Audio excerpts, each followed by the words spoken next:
So you just got into Celeste modding. You have no idea what you've gotten yourself into, and this never ends well. Welcome to Celeste. This video is here to try and help you get comfortable with your first experience with modded Celeste. This is part 1 of 6 video tutorials to get yourself into Celeste modded. First and foremost, I recommend at least beating Summit, the 7th chapter of the base game, before jumping into modded. Here's a complete chart of what your general progression should look like in both Celeste and modded Celeste. If you've already cleared Summit or just don't care, great!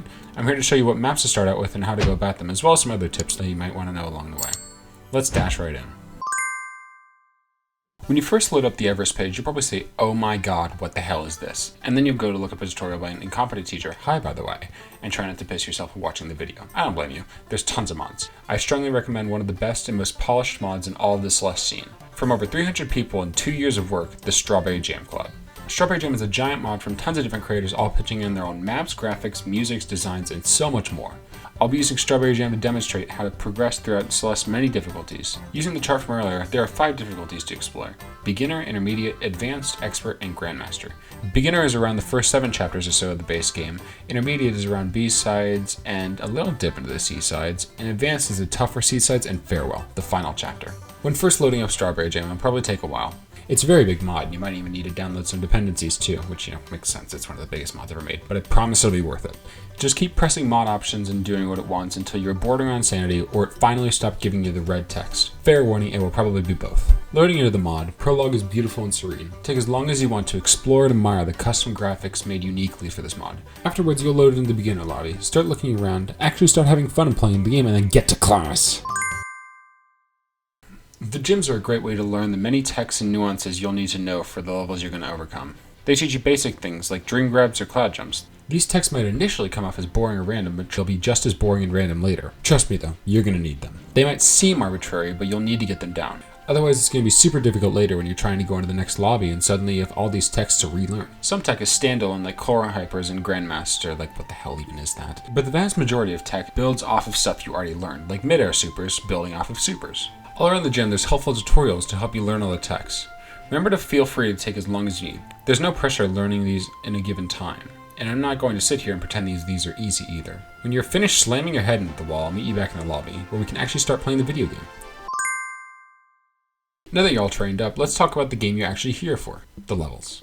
Strawberry Jam has an amazing collage of levels that every player can experience. There aren't restrictions on what you do first. Jump into whichever one piques your interest. Do note that every map in the lobby has a difficulty meter. Green for easy, yellow for medium, and red for hard. Pretty simple. My personal favorite is Tree Hive, but many people like Paint for its incredible music and aesthetic.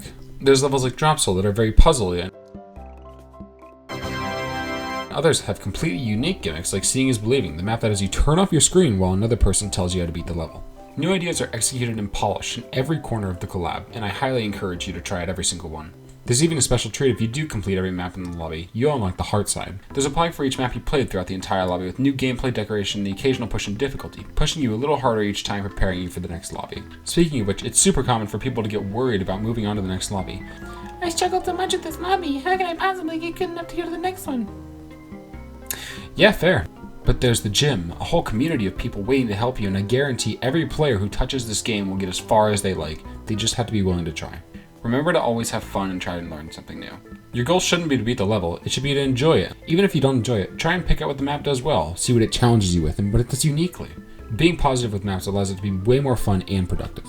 But Citrus, how do I actually improve enough to advance to the next lobby? Well, kind viewer, if you would shut up so I can actually explain to you, maybe we'd find out. It's really simple, actually.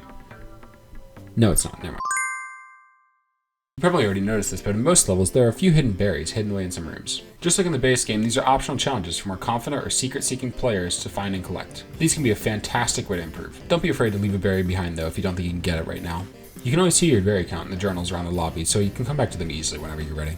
Speaking of coming back to a map, whenever you re-enter a map after beating it, it will either have a silver or a golden berry. Picking this up means committing to the toughest challenge available, doing the map without dying. If you die once, back to the start with you. The gulag. Get shadow realm. You died text. These berries require a mastery of the map and its mechanics, great control, and a lot of patience. These berries, like all berries, are entirely optional but extremely rewarding to pull off. I encourage you to at least try and challenge yourself with one of these if you feel like you can do it. Paradash is a great video going more in depth with Goldens. You can always check it out after you finish watching this video. The link will be in the description. Feel free to ask questions in the official Celeste Discord or in the comments if you have any. Happy climbing!